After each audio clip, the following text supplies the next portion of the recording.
Hello and welcome back to the Popcast. We got a great episode for you today, coming to you straight from the secret underground base, deep beneath Soda Pop, somewhere in an undisclosed location in Sandusky. And we have a great guest star with us tonight. This is Mike Cole from the Tiffin Drive-In Theater. Hello. Because we mentioned you at the last Popcast. You have a great lineup of classic horror movies coming up this weekend. Yep. Well, this will be airing Friday, so it's tonight and Saturday and Sunday? Just Saturday. Just Saturday. Yep. What's the lineup? Saturday night. The lineup is, and these are all classics. They are classics. It's Dracula has Risen from the Grave, and that's with Christopher Lee. And The Fog, the old John Carpenter classic with, what's her name? I don't know her name, but I do remember that movie, and my friend that was on with the horror. Jamie Lee Curtis. She's in that? Yep. No kidding. Was that before? It probably was after Halloween. After Halloween, yeah. And then House on Haunted Hill, a classic Vincent Price movie, and Phantasm. That's a classic. People from the 70s, 80s really remember that one. And then an old black and white Italian Gothic movie with Barbara Steele called Castle of Blood. Now those are all playing Saturday. They're all playing Saturday, What time does that start? The gate opens at 6 and showtime says 7:30, but around 7:30. How long? That's 5 movies. How long is that going to take? Well, I don't know the exact elapsed time of it because we put, intermissions in there too. Right. But all of these movies, now movies are all 2.5 hours long. It seems like they're all too long. But the movies back in these days, because the newest one here, I think, would be Phantasm, because I think that's maybe 1980. They're all around 90 minutes. They just didn't make movies as long back in those days. So it won't be too far past midnight. No, it says dusk to dawn, Halloween Horror-Thon, but it won't really take you to dawn. But it'll be long enough for most people, I think. Yeah, that'd be great. I mean, and people could come late. Yep. And pop in. If Dracula's about an hour and a half and they want to see The Fog, they can come in. Absolutely. Yep. Do people still come in? Does anybody have a station wagon anymore and they back it in? Yeah, they do. We once in a while will see one of those, Woodies. The old Brady Bunch station wagons will come in. But that's an interesting thing about drive-ins these days. If any of your viewers or listeners out there, some of them probably haven't been to a drive-in at all ever, but a lot of you probably went to one years ago. It's very... Yeah, when I was little kid. Very little. Did I take you? I'd have to imagine. I don't remember what we saw. Yeah. But it's different than it was even just maybe 20 years ago. It used to be that you park and everybody watched the movie through their windshield of their car, and there were these ramps that everybody parked on with the idea that you needed to be looking up the screen and you could watch from the back seat. But now almost no one just sits in their car and watches the movie. Everybody, whether it's a station wagon or a truck or a hatchback, they back into their space. They open it up, they have lawn chairs, They have blankets, they have pillows. It's really, the drive-in movie experience now is not sitting in your car watching a movie. Maybe 5% of people do that. Really? Everyone else turns it into a camp out with a movie, or more accurately, a tailgate party with a movie. Cool. So do you lean into that? Oh yeah. Like try to, because I wouldn't have guessed that. I don't know. You could have a tailgate. Maybe that's something. Absolutely, because when we did the rebuild of the theater a few years ago, we measured out the spaces so that people could be a little bit more expansive in their spaces. Before, it was all designed to just pack the cars in as tight as they could, and you get more people in there, and there's a financial reason for that. But recognizing that just people's behavior at the drive-in had changed over the years and evolved, we've just given them a little bit more extra space. Cool. All right, so Halloween Horror-Thon. Yeah. Saturday, October 5th. What's playing Friday? Friday, we're doing more of a kid show with Hotel Transylvania, Okay. and followed by Beetlejuice on that Beetlejuice. screen. And then on the original? the original. And then the other screen is Black Phone 2 and the movie Him, H-I-M, Him. Yeah. Those are two new ones. So you still get new ones here. I was under the assumption this was like a retro No. only one, but you get new movies to play there? It's almost all new movies. We really like doing these more retro kind of throwback kind of events. We really enjoy doing them. But most of the time we're doing the first run movies because that's what, brings in the crowds and the money for us. And when we do these retro things, you just never know which one is going to click with people or not. Sometimes it's just crazy successful, and other times you think, oh, this is going to be great, and just doesn't. It didn't hit people's strike their nerve right, or the weather's bad or something like that. So it's always a little bit of a gamble, but it's something that we feel committed to doing because we're a drive-in theater and we need to do a deep dive into what a drive-in theater has been historically. Sure, yeah. And I mean, you probably can't straight compete with the Cineplex in the mall. You're a different thing, so, It's true. We are a different thing, and we face different challenges because of that. And what's different from the Cineplex or the indoor movie theater and the drive-in is that at the theater you go to the movie, you sit in a crowded auditorium, and you get up and leave. But the drive-in is really, it's an event. It's an event that you come and you spend the whole evening at. You come early, you make like your camp out, like I said. You go into the diner, you hang out, you get your food. And we have, just a couple of years ago, we built a really nice playground, a children's playground there. And I got to give a shout out to my lovely wife, Sharon, who, it wouldn't be there without her. It's there all because of her. It's something that she wanted to do. And so we have a really nice children's playground out there. And kids are out there playing too. And it is deluxe. It's got the spongy foam kind of surface on it, and all the equipment is just first rate.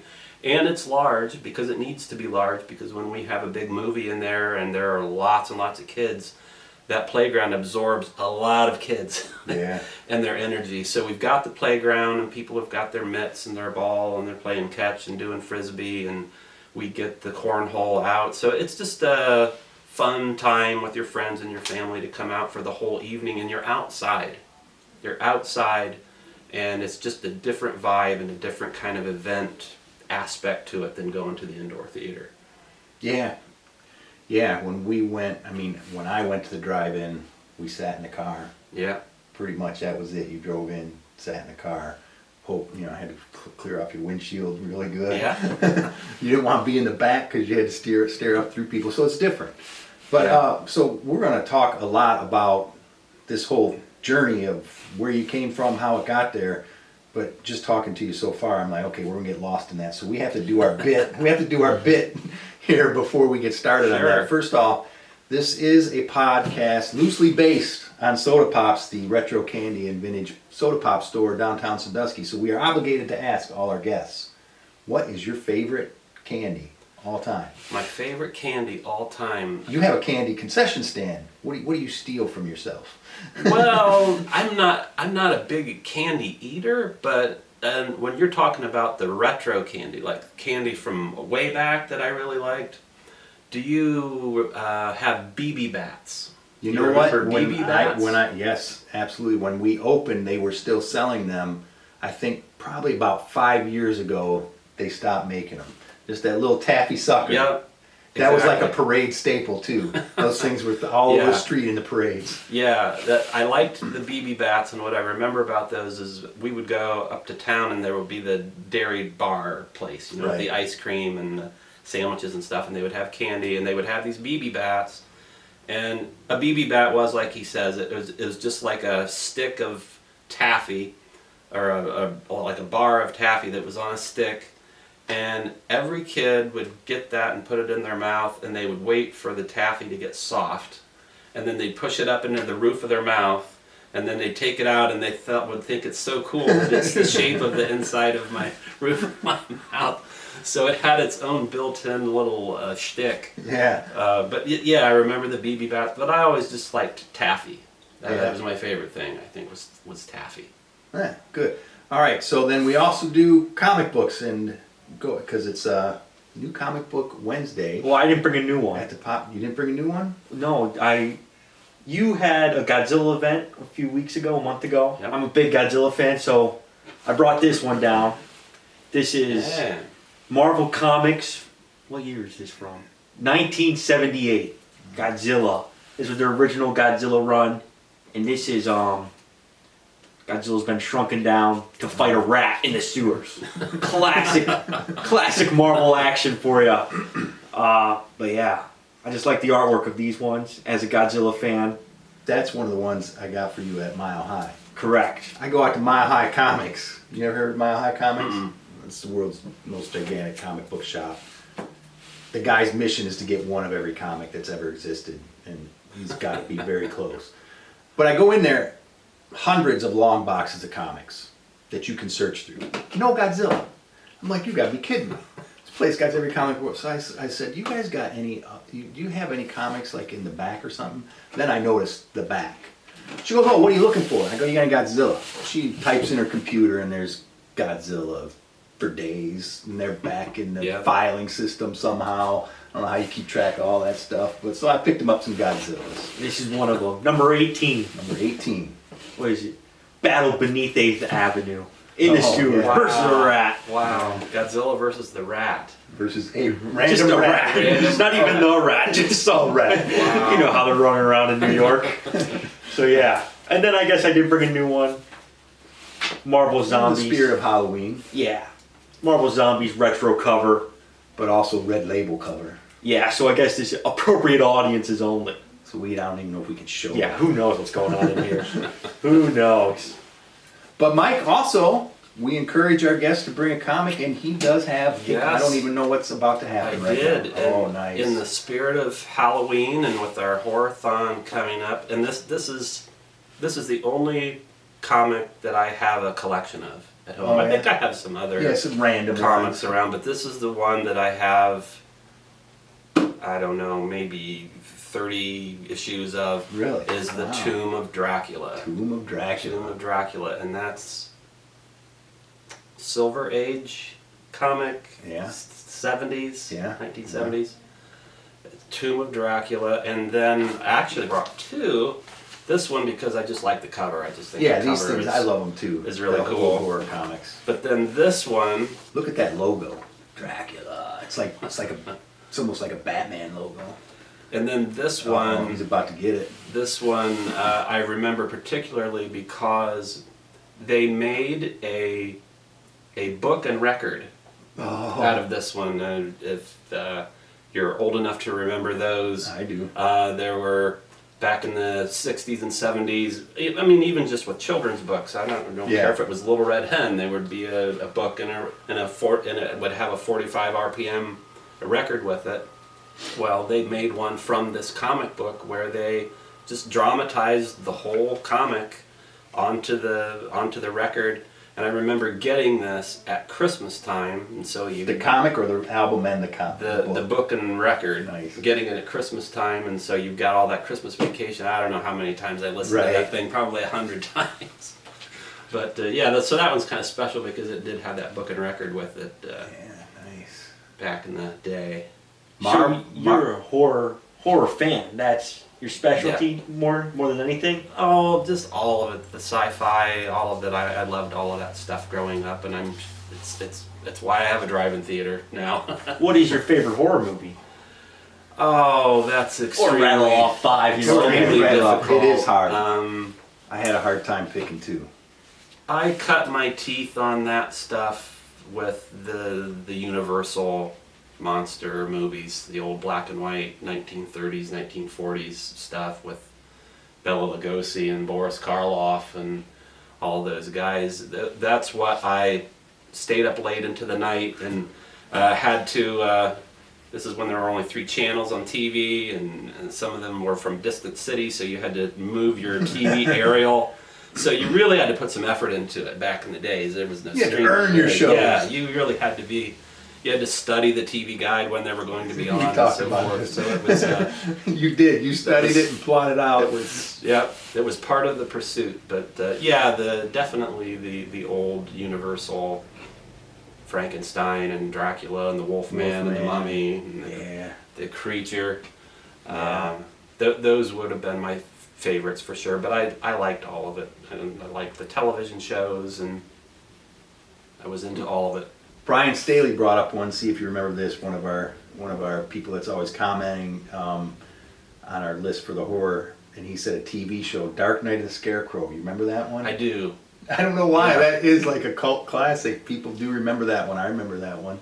Yeah. They killed a guy. The kid ran and hid in the Scarecrow costume or something, and they killed him. Yeah. So now the Scarecrow. Well, I think people remember that one because that was from the 70s too. I think there were a lot of horror made-for-TV movies back then, but that one was scary. I mean, it was really scary. It was rare that they made one of those horror-ish TV movies back in the 60s or 70s that was actually scary. And that one was scary, and The Night Stalker was scary. Night Stalker TV Yeah. series. The original movie that was on that started the TV series. See, I don't really remember. I mean, I know of it, but I don't think I ever really saw any of this. That one is still scary. Yeah? Yeah, it is. Dig it up. Yeah. So, you bought the theater in 2021. I bought it in 2020. Was it functioning at that time? It was functioning at that time, and you know, the minute you say 2020, yes, it was at the time of the pandemic. Oh, And I went out to see the owner of it because I knew that the Tiffin Drive-In Theater was owned by the Saunders family that lived out in Liberty Center, Ohio. So I drove out to see them kind of unannounced. And I knew that they had started in the drive-in business by building their own drive-in in their backyard. They literally carved it out of a cornfield. And that's why they called it the Field of Dreams Drive-In, Field of Dreams from the baseball in the cornfield. So they built one in their backyard. So was a newer. If you're saying they built it out of their cornfield, They built it. Field of Dreams. Yeah. So what would that be? 90s? No, this was in 2007 Oh, that they nice. built that drive-in in their backyard. And then I think it was in 2011 they bought the Tiffin Drive-In Theater. And then after that, in the meantime, between 2011 and 2020, they bought some small town downtown theaters. Like they bought one in Bryan, Ohio. They bought one somewhere else. I can't remember where the other town was. Vandell Drive-In out in that same part of the state over on the other side, west side of Ohio. So they were building this little mini movie empire over on that side of the state. And the Tiffin Drive-In Theater became this outlier that was so much further away than all the others. The drive, the energy, the cost of... So they were just kind of ready to cut that one loose and focus on what they'd kind of built over by Liberty Center. So I came along and started talking to them about it, I think in April or May of 2020, and then it took all summer to get the purchase agreement around, and I took it over in August.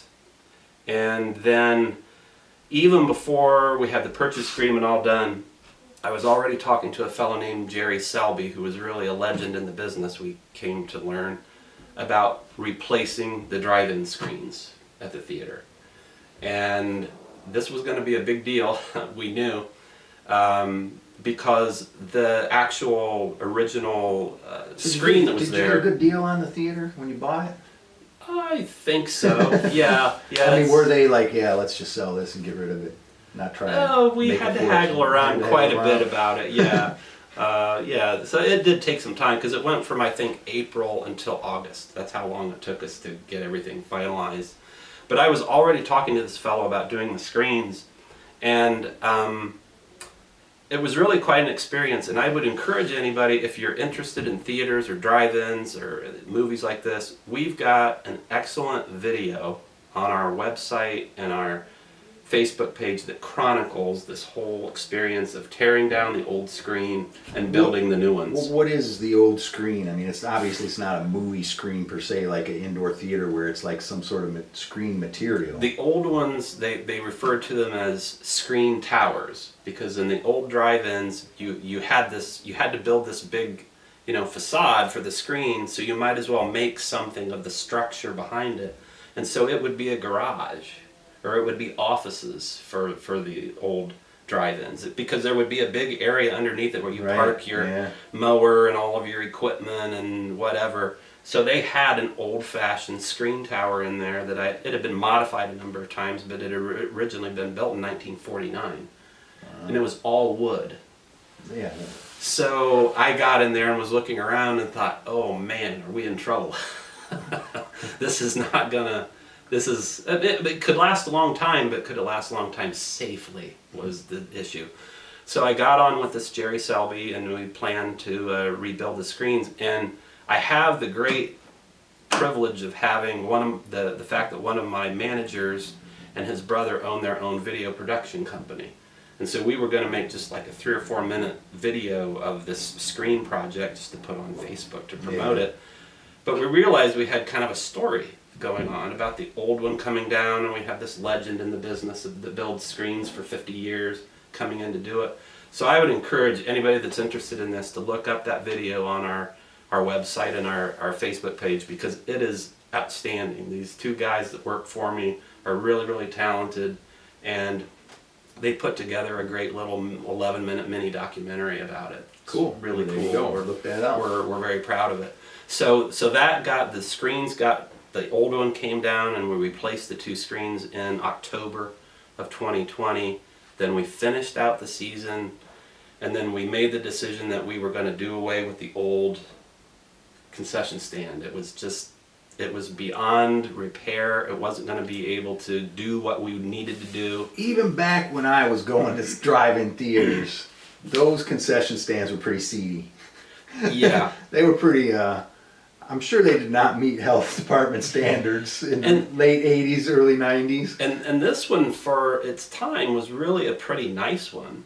And part of the reason that they, like you say, they're kind of seedy, they had to be like low. Right. Like this, yes, because it was, yeah. people had to be able to see over low. top of them, because at that time, this is a recent phenomenon that drive-ins have more than one screen.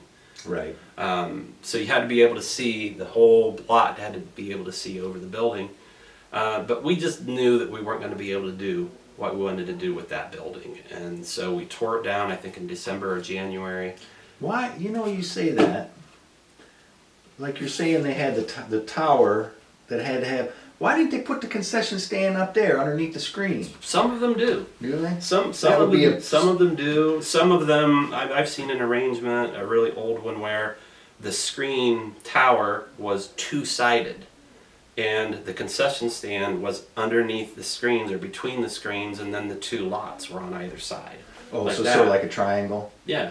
So the screens were in the middle of the facility with the concession stand, and then the 2 lots were like that. But most of them, almost all of them, are like mine, where you have a screen here and a screen on the other side, and then you have your concession stand in the middle. Facing and the opposite of the each other, projectors right? go like Yeah. that. Yeah. Okay. Yeah. Interesting. So your thing too, I noticed, obviously, so you renovated the whole concession stand. The whole thing. And Tore it down? Tore it down and built a beautiful new diner and a projection tower, and we picked a really difficult time to do it because this was 2021, and we were hoping that we would be able to start the project in March of that year, and we were so naive and foolish Right. that we thought, wow, if we start in March, we could be up open by by August or September and would finish out the season. It took clear until April of 2022. Oh man. Because You'd be panicking this, at that this point. was the year after the pandemic, and doing any kind of a construction project at that time was Everybody's backed up. really challenging. That just, shortages of labor and materials and whatever. I could be here all day talking about the challenges that my contractors had to go through to do it. So it took from, I think we broke ground on it in April of 2022. It took, or maybe May, I think it was May. We were then just scrambling to get open in April of 2022. Yeah, man, that'd be tough. It was a crazy year. It was definitely a crazy year, but it was worth it because the new building is really nice. It has an old 50s diner kind of vibe. And there's pictures of that online too. It does look pretty. Looks really nice. The checkered floor and the kind of chrome, accoutrements and stuff. It feels like a 50s diner. What about the popcorn? Because I will go to a bad movie just for the popcorn. Sometimes. And drive-in theaters, the popcorn was never the same as the other theater. So, what's your popcorn situation? I'm so glad you asked this because I'm extremely proud of our popcorn. It's one of our signature items, and we're just proud to say that it's locally grown. It's a locally grown product from a really nice family in Arcadia, Ohio, just maybe 15 miles from the theater. They're called Buckeye Family Farms, and they grow the popcorn right on their farm there. And I'm the one that goes and picks it up from them and brings it to the theater. And it is, I could be biased, but I think I'm just telling the truth. It is the best movie theater popcorn you ever have. It is the best. That could be a wild boast. It is the best. I'll challenge I will anybody. I will have to go just for that. Then it is really good. Try the popcorn. It's really good. It pops up nice. It's just so you guys use the same. They always say it's the oil. Is that's what makes movie popcorn? You use the same as the Cineplex. I think it's the corn. Yeah. I think it's the kernels. All right. Yeah.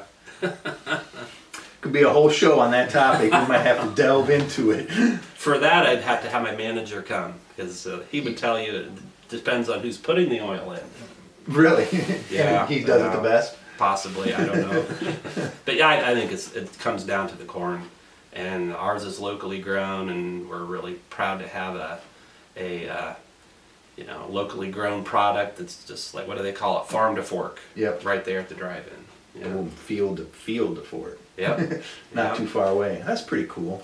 So it's kind of community effort. So you guys obviously got colleges there right in your area too, right? Yeah, there's 2 right in Tiffin. Do you notice a lot of college students or not really? Not necessarily. Our audience tends to skew families with kids, younger kids, and those are the kind of movies we like to skew to. And sadly, there's just far too few good family movies to show. But and it's a little bit seasonal. In the summer, it seems to be weighted more towards families, and then when you get into the fall, it's more teenagers. And because the movies change, they start to put out the horror movies and things that are more geared towards teenagers. But there's definitely college students there because right in Tiffin is Heidelberg University and Tiffin University, and some of my staff go to both of those schools, and but it doesn't feel like they're a huge component of our audience. All right. It was a great summer movie season this past summer. What was your best money maker? Oh, that's easy. That was Lilo and Stitch. Really? Lilo and Stitch was the big one by far, I think, because it was really busy, crazy busy the first weekend and pretty busy the second weekend. And the only thing that would come close to that this past season would be Jurassic World. That we had a big event with that also. It was one of these sort of fortunate win-win things where guy calls us up and sees that we're going to be showing it, and he just started a business somewhere here locally where he's got a collection of these vehicles from Jurassic Park. They're replica painted to look just like the vehicles in there. He invested in getting these large, like puppeteer, like dinosaurs. One of them was like a life-sized velociraptor or something. I'm probably getting the name wrong. Where somebody had to stand in it and have their arms up into the head of it to make the head of it work. And that was really wild, because once that one came out of its shelter, people lined up to pet it. Like it was alive. Right. Like you would want to pet a dinosaur though, right? Yeah, but don't they know that it's fake? I mean, it was great, but I just thought that was really weird. Something that they're that captivated by this fake dinosaur. But that was neat. So they came with all of that because they wanted to promote their new business of doing that for birthday parties and different events. And it was great for us because it brought all these people in that were excited about the dinosaurs. So that movie, Jurassic World, was the only one that really came close. And the truth is, it's for the drive-ins anyway. I can't speak for the indoor theaters, but for drive-ins, it was a slow summer.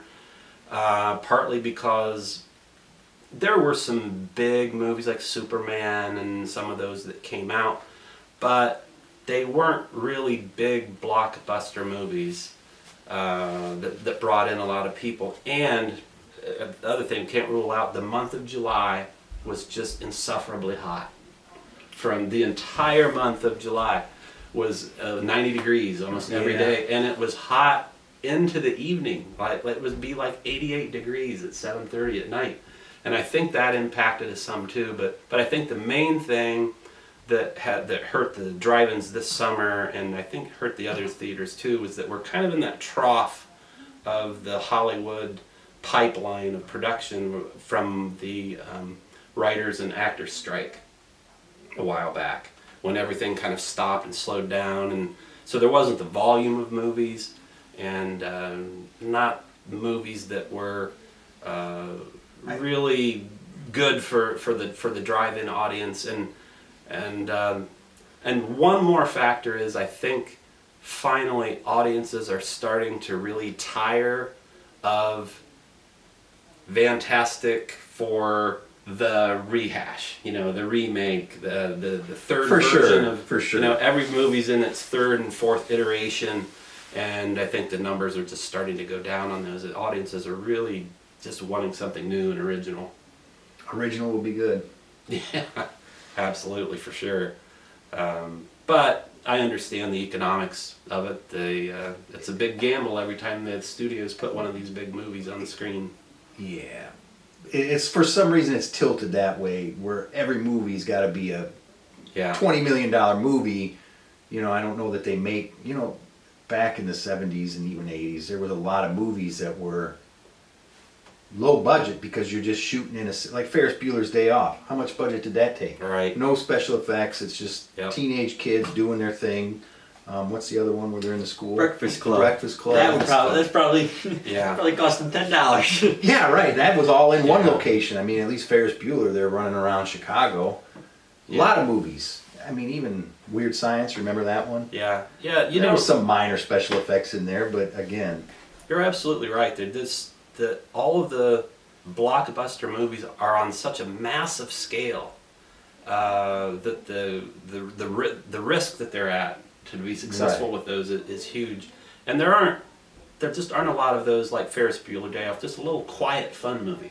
It's all superheroes and these big sci-fi things. And people have just become a little bit desensitized to the spectacle of it. How much more spectacular can it be? How much bigger can the explosion be? Yeah. And those other movies are more character driven, story driven, whereas a lot of the stuff now it's look it. Yeah. Okay. Or it's a callback. With these movies, how you're saying it's a sequel, it's on its sixth sequel. They say something and they wait. So the audience can be like, oh, they're mentioning the thing that happened in the last one, or whatever. Right, that too takes a skill to get it right. Otherwise, it's just, to me, it's an eye roller. All right, whatever. It's kind of, you know what I mean? Yeah. I forget what we just saw, and I said they did such a good job at it. I don't know, what was one of the last movies you saw that was one of those? Where they just didn't go over the board with it, they didn't have to squeeze everything in there. I forget what it was. Yeah, Who knows? But I mean, that's an art too. I think it's more subtle than just over the top. We got to squeeze everything in there like they did with the Star Wars movies, prequels. So yeah. Go ahead. Were you gonna say something? I was just gonna. You were talking about this guy with the vehicles. Does he just have Jurassic Park vehicles? Yeah. Oh, okay. He's also part of a club that has them, like people from around Ohio. In fact, some of them had been to our theater before when we had a previous Jurassic Park movie. So he's got this business where he can go to corporate events or birthday parties and have these events and these puppets. But he also has people that come in and just join in with them, that they have their vehicles. Because the Back to the Future is re-releasing its 40th anniversary or something in theaters. I didn't know if you were going to get that on your screen and you could call him back, bring in the DeLorean this time, Well, but I just thought that would be, I just didn't know if that was something you had in mind to share or not. I didn't know if you even got the Back to the Future. Actually, we've done that twice. Oh, yeah? We've done that twice. So I know the guy to call if I need the DeLorean, because he's been to our theater twice. And I'm sure... With the DeLorean? So you've had the DeLorean there twice? Yeah. Cool. Yeah. When we opened in 2022, we opened in April, and we wanted our first retro throwback event to be Back to the Future times 3. All 3 Back to the Future movies. So we got in touch with this guy that had a screen accurate DeLorean time machine. He lives in Columbus, really nice guy. And he came down and he was dressed up like Marty, and then he had a friend who was Doc, and they stayed in character the entire time. And we had that, I remember this distinctly because I think the date for it was May 27th. What's the weather going to be like on May 27th? I think it was May 23rd. What's the weather going to be like on May 23rd in Ohio? Yeah, you don't know. And it was 80 degrees. No way. Yeah, it was perfect. Wow. And so we had a huge crowd for that. We had a huge crowd for the Back to the Future triple feature. And then we did it again a couple of years later. And it might have actually been in May again. Weather wasn't as good. We'd already done it once before, so the crowd wasn't as big. And I'm sure that fellow who has the car, and he's not the only one that has one, believe me, but I'm sure he's been booked up for that re-release for a long time. We are thinking about getting it that weekend. It comes out not this weekend, but next weekend. It's being re-released nationwide. Yeah. Yeah. Yeah, we were thinking we might do a review of that as if we were seeing it for the first time. Okay. Blown away. Blown away. I remember seeing it the first time, and it was pretty like, whoa. I mean, it was new. Because there weren't a lot of time travel movies, especially not like that. I mean, the only one I can think of before Planet of the Apes was sort of, but that wasn't the gist of the movie. Was necessarily. I mean, that was the gist of the whole. The time machine, not the same. You know what I mean? That was just fun going back and forth in time. They didn't deal with paradoxes or messing with the future and the past. So it was different. Plus, I mean, Michael J. Fox in his prime at that time. A DeLorean. Very, very different. Original. Very original. It was very original. I remember being just kind of bowled over by how clever it was. Right. And funny, because it was a comedy adventure. And I like the story. You guys probably know this, that they shot a lot of the movie with a different actor. Yeah. And decided... We were trying to think of that guy's decided name. that this isn't clicking. It's not working. He doesn't have what we're looking for. They needed somebody that had more of a comedy approach to it. More Michael J. Fox to him. Yeah. Yeah. So, hats off to them for doing that. They got it right. Yeah. Yeah, they did. I got 2 questions. I keep remembering them and forgetting them. But so obviously this was a little bit of an expense for you. So do you have a day job, or did you have a day job?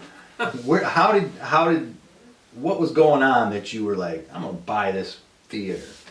Well, that's that's quite a question, because when I tell people about this, I tell them, especially all the wives out there watching this, imagine There's probably one. imagine in the middle of the pandemic and your husband comes home one day and says, honey, I think I want to buy a drive-in movie theater. And then my advice to them would be to duck, because there's probably going to be a shoe coming your way. But my wife, just as she always has, she just said, that's a fantastic idea. I think you would be great at doing that. Wow. And I had done a number of different things. I had an independent bookstore in Findlay for a while, and actually I had a pizza place for a while. I spent a number of years doing some writing. I've published some books. So I've bounced around quite a bit, and then this was my next bounce. What kind of books? This was years ago when my kids were growing up.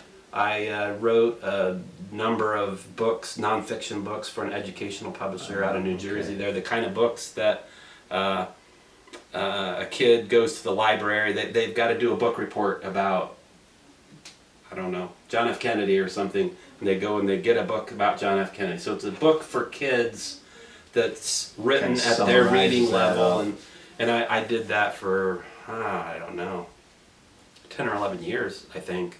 Just picking subject after subject. I got to pick a lot of them because I ended up really focusing on a lot of things about space. Did a whole series about the solar system. Boy, you're throwing a lot of stuff out here right now. JFK, outer space, the moon landing. Yeah. We can go crazy. Did a lot of them. Most of them actually were about space, some kind of a space topic or a space mission. Or the very first one I did was a biography of John Glenn. So I went out to Washington, D.C. and met with him for a couple of days, and that was my very first book. And then it was later that I ended up getting to concentrate on the space stuff. I kind of became the publisher's go-to for those kind of books, and so I ended up doing 33 or 34 of those books over those years. But then the drive-in was my next bounce. He's writing. He's got a couple screenplays. He's got a 600-page novel, and doesn't issue of Velvet Sky come out this week? Comes out this week, yeah. Came out this week? Oh yeah. Issue what? What are we on? 8. Issue 8. Issue 8. A short one. It was a little one. Yeah, it was a shorter one this week. It's a good one though. Keep that girl in the loop. Keep the one girl in the loop. Because we went away for a little while. So my other question was, so you do these what do you call events at the drive-in? What's been your best one? What's been your best moneymaker, and what was the one that you liked the best? It's hard to say what the best moneymaker was. Definitely the first time that we did Back to the Future, that did really well. We do other, do they come to the level of being an event? Sometimes we just plug in some retro movies somewhere where we have like a gap in our booking schedule. We'll plug like, we'll have... That's sort of what you did with Goonies, Ghostbusters? Yeah, we've got a screen open, we need it because we're doing something else, just different things going on, and maybe we plug in a couple of Vincent Prices in that weekend. Or we, just plug in an old movie there. So that's not really an event, but an event is when we do like this horror-thon thing this weekend, and probably the one that I've enjoyed the most, that was I'd say it was pretty successful, but I probably would have to say I enjoyed the most was this one that we did about Godzilla, and it's actually an annual thing. We did it last year, and this year was the second annual. We call it the Godzilla Stomp. And when we did it last year, we just did 3 movies both nights. It was the same movie, Friday and Saturday. This year, we did it with 6 movies. So 3 movies Friday night, 3 different movies Saturday night.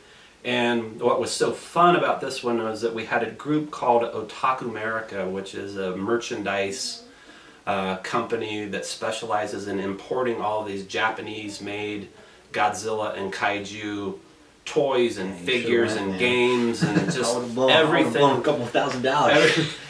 Easily, you could have easily.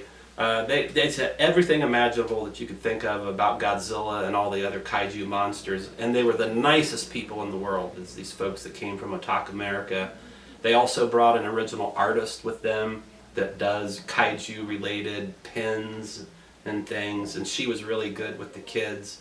And then we also, this was interesting, we had a professor from Western Michigan University come down to talk about a translation that he had done. He's a professor of Japanese language, culture, and history, and he had translated these old 1950s Japanese novelizations of the original Godzilla and the second Godzilla movie, Godzilla Raids Again. He translated them from Japanese to English for the first time. I'm sure. And he was really interesting. Right? Yeah. It's a published book? Yeah, it's a published book. Okay. And Have you seen it? he was Yeah. his name was Jeffrey Angles, and he was a really nice guy, and he gave a short talk, and mostly it was just people coming up and interacting with him and asking Right. questions because he's a professor of Japanese culture. He just knows a lot about where all of this. With obviously an interest Yes. though in Godzilla Yeah. and the whole thing. Yeah, once he did that translation, he became in high demand among all, Godzilla fandom, and he's been pretty busy with that.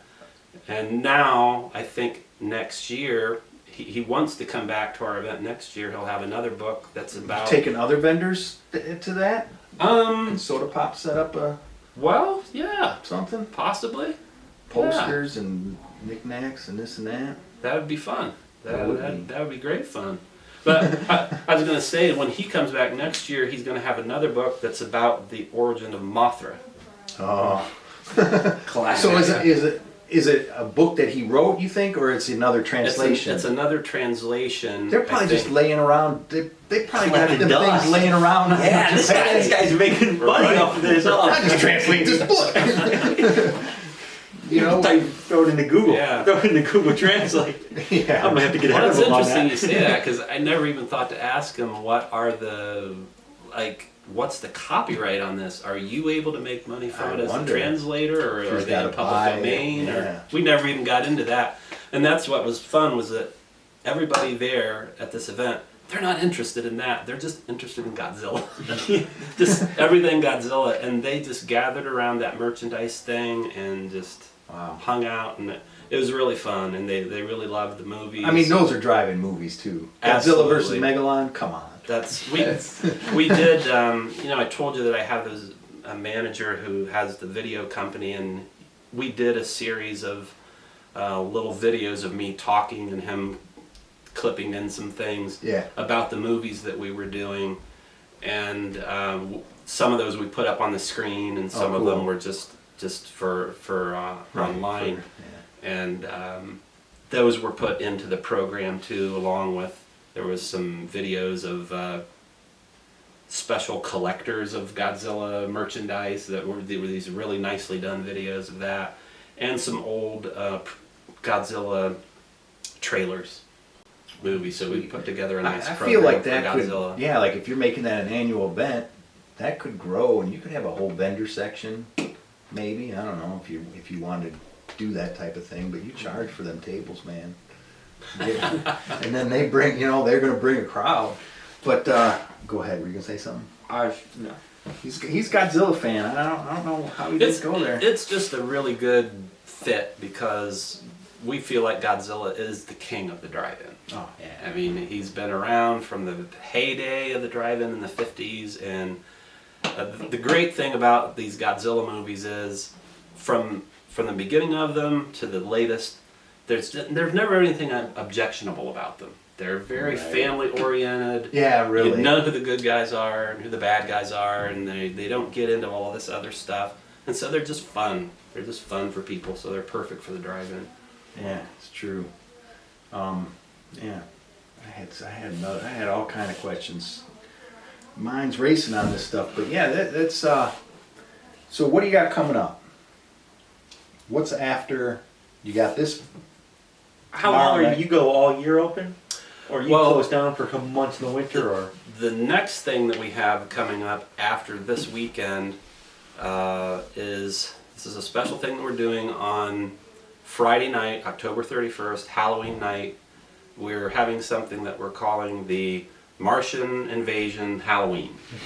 We don't have anything on the website or the Facebook page about it yet because we're still pulling all the strings together.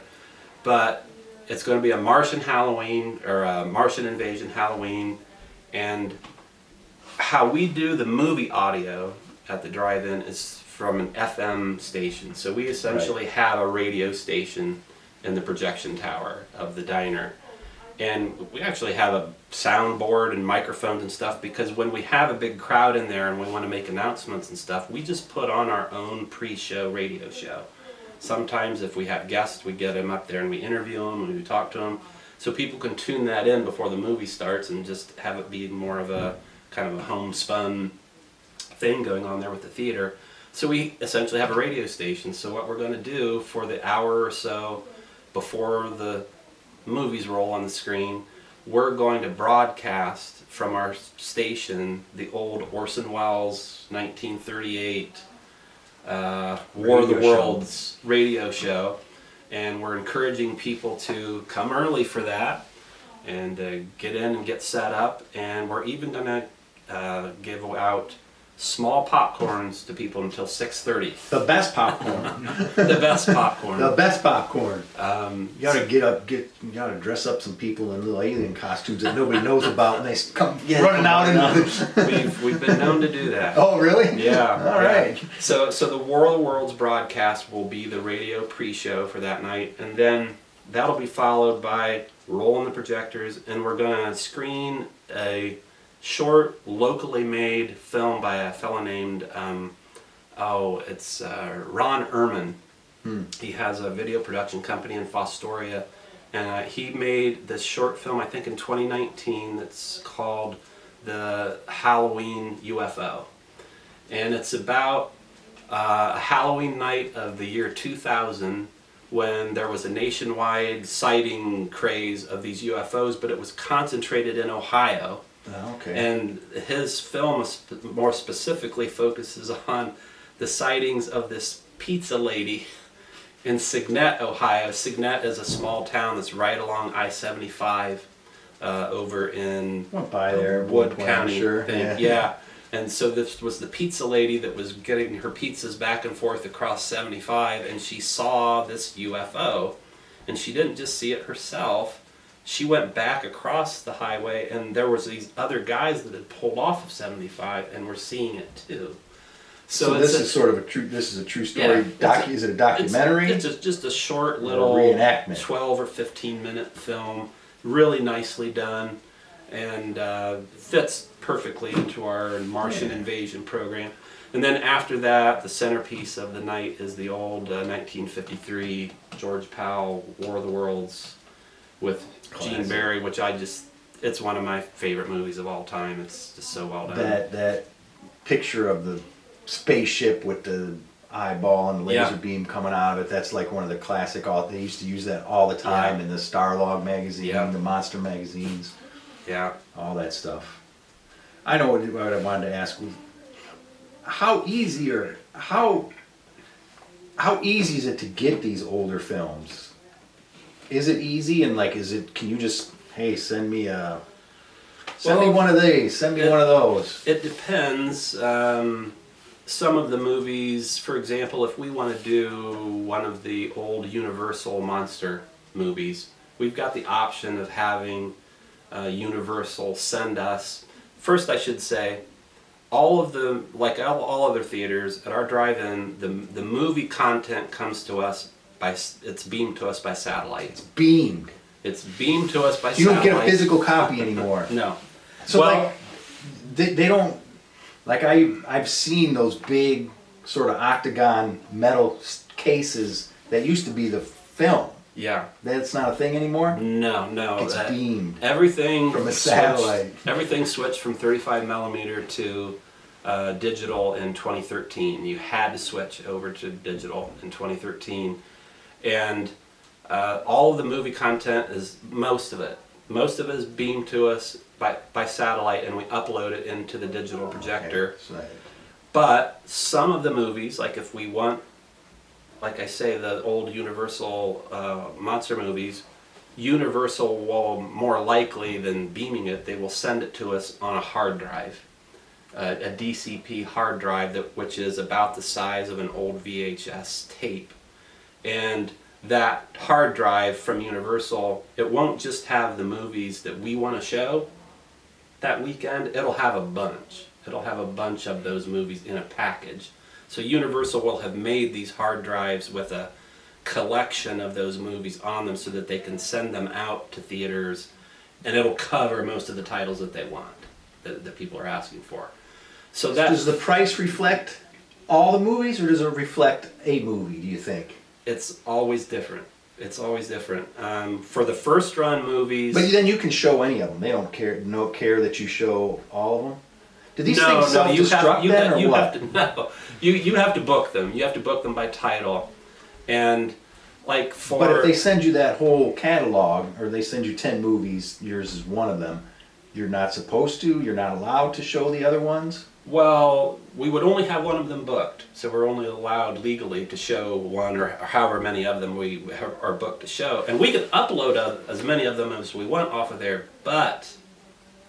Universal has spies coming around to various theaters. Men in Black. Just like with the content that we get from the satellite beam, we get that and we upload that content onto the projector. But then, after that, they send you an email that has the digital key to open the file. And that digital key is time sensitive. So it does self-destruct. In a way, it does. Yes. The key self-destruct. Mr. Phelps, it will. Yes, it will self-destruct. So most of the new movies come to us via satellite. Some of very little of the new ones, but a lot of the older ones that we do will come by DCP and those hard drives. But for something like this was interesting. The Godzilla movies, their licensing is owned by different companies. Yeah. Some of the Godzilla movies are owned by Sony. Some of them, all of the old ones, which you will know are called the Showa. The Showa era films, which is from like 54, the original Godzilla, through 78. Yeah, 74, 75, Terror of Mechagodzilla. Those are all owned by Janus Films. And for reasons I don't know, that Janus Films has all of the Showa era and Return of Godzilla and Godzilla vs. Biollante, which are not part of the Showa era. No. And they had them, and I thought, those are great. This is going to be one-stop shopping. I can get all the movies from Janus Films. And so we get the licensing from them, and we pay for that licensing to be able to show them. But Janus Films only has the content that they have. It's all the original Japanese films. So we have to buy the licensing to screen them from Janus Films, but then we have to go out find the Blu-ray. We have to find the Blu-ray copy that has an English translation of it. And what? Play it at the same time? No, all then it's even a little more movies, off. That's part of the trick of putting this together, is you have to make sure that there is an available Blu-ray version of this with an English dub, and we have to get it in time that we can test it and make sure that it really is what it says. But what do you do? Time it up? No, it's like, for example, you can download the Blu-ray stuff. Return of Godzilla. I forget the company that has the Blu-ray for that. It had a Japanese version, original, and then it had, I think, an English dub, and then it had maybe I'm remembering this incorrectly. It also had the version that was actually called Godzilla 1985 that had Raymond Burr. Oh, so they had everything in it. I might be remembering that incorrectly, but you have to make sure that you've got the version of it that you want. Wait a minute. So you're saying you play a Blu-ray through your projector? No, we have to convert it to DCP to play it on the projector. And you're just basically buying the rights to do that? We're buying the rights for the title, but then we have to find a version of that movie that's in English. We just put the DCP in the projector and we're good to go. But since we want it in English, they don't provide it in English because because the original content that they have, the 35 millimeter masters that they have, are in Japanese. Obviously. And then they'd have to go through the whole process of dubbing it in again. Yeah. So, let me get this straight. Dude, how are you still confused? Well, he's saying they send you, you're buying the rights to show Yeah, it. they don't send me anything. Right, because then you're saying I gotta go find a Blu-ray to play it. Yeah. So we're just simply writing a You're check. being, what's the word? A good Samaritan. A good, whatever you want to say. But there's probably some unscrupulous, perhaps there's some unscrupulous theater owners that are sticking a DVD in that projector, or you say you got to convert it. The other way that you could do it is if you've got, you could hook a Blu-ray player up to your computer and then hook your computer into the projector and play it that way. I think we actually did that once to test something, but it's not a good way to do it. The better way is to take the Blu-ray, convert it to DCP, and then upload that into the projector. And I'd like to say one thing about our projector, because we're pretty proud of this. I saw a picture of this on the thing, and that thing is a monstrosity. It is a monstrosity. Our projector for our #1 screen is the most powerful laser cinema projector in the world. How many of those do you think are out there? Well, when we first got it, we were the only ones that had it. Really? In Tiffin, Ohio, at the Tiffin Drive-In Theater, There we you were the go. only ones in the world that had the most powerful cinema projector in the world. It's the brightest, sharpest, most powerful laser cinema projector in the world. We were told at that time that there was I think it was a natural history museum in Kansas City or somewhere that was getting 2 of them, which makes me think that they were going to do like the 3D wraparound thing to show these nature videos, because when you do 3D you lose so much brightness, light. But I don't know how many people ended up buying them, but now that projector, that most powerful projector in the world, is outlawed. Why?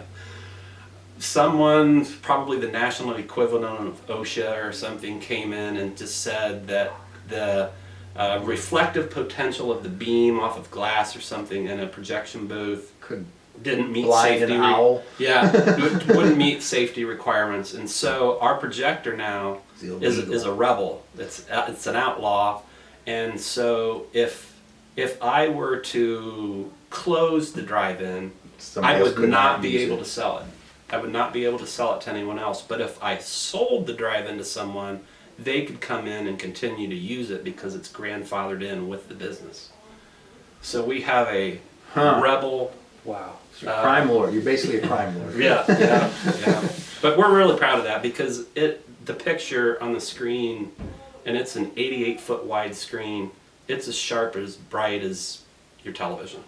Wow. In your house. It's super sharp. And it doesn't matter if it's raining, doesn't matter if it's foggy, it just cuts right through.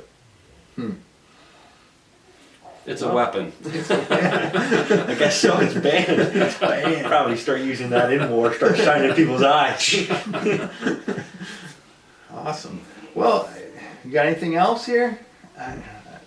That's a great story. I mean, that's what I don't know how I finally came across. I came across the Godzilla at one point, but then I saw the Ghostbusters. I think that's awesome what you're doing. I love the old movies. I love that it's a drive-in.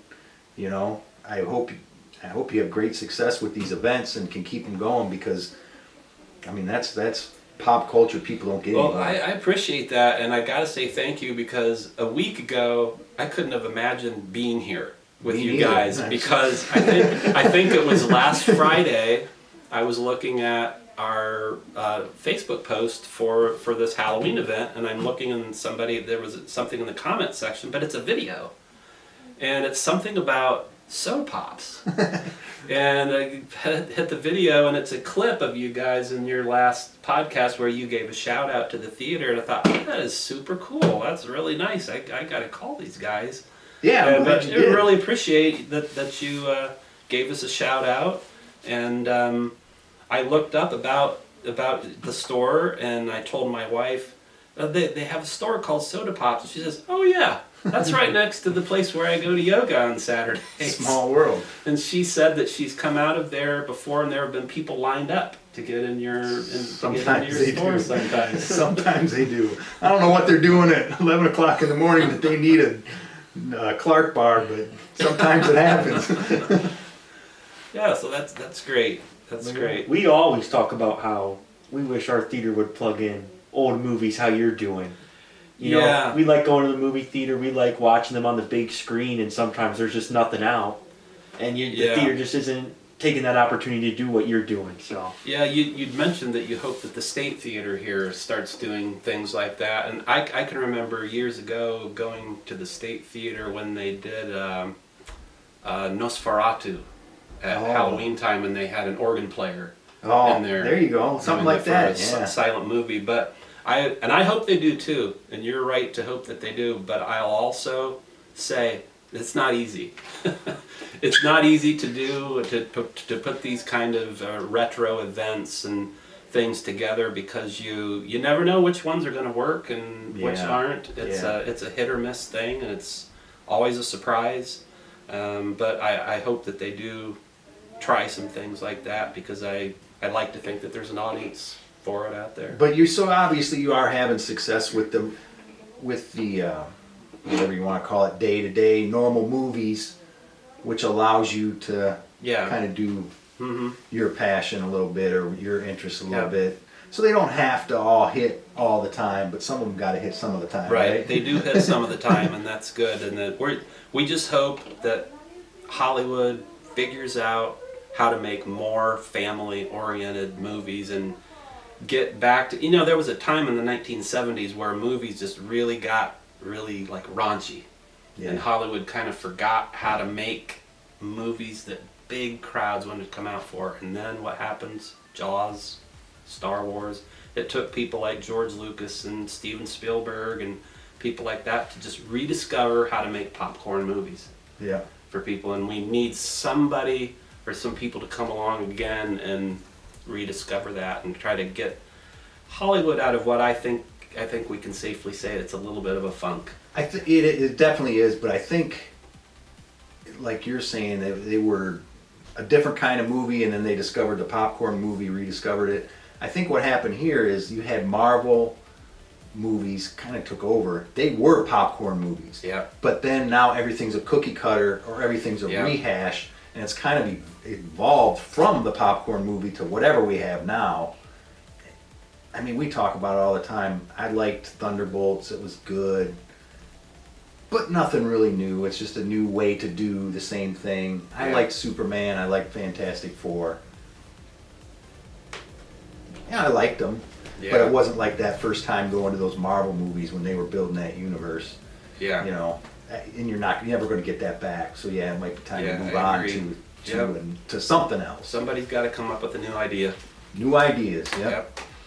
So, all right. So, you want to give yourself one last plug on your website, your Facebook page? Whatever you got going, wherever you want to send people? Tiffin Drive-In Theater.com, and we're on Facebook, and we're just hoping for good weather for the next couple of weeks. And he asked how long you would be open. Are you year round? No, we're typically open from April until Halloween. But this year we didn't open in April because we just didn't see that the movies were going to be good for us. We didn't open until May. We're going to try to be open through November, but we'll just have to see how the movies and the weather kind of converge. We're going to be open at least through the first week of November because of the Predator movie, and we'll see how that does. How do you like the Predator movies? I like them. It's a little bit like what's the one that's just coming out that just came out? Prey. The cartoon. Tron, and everybody's asking the question: was anybody asking for another Tron movie? There's a Tron head out there that did not like our.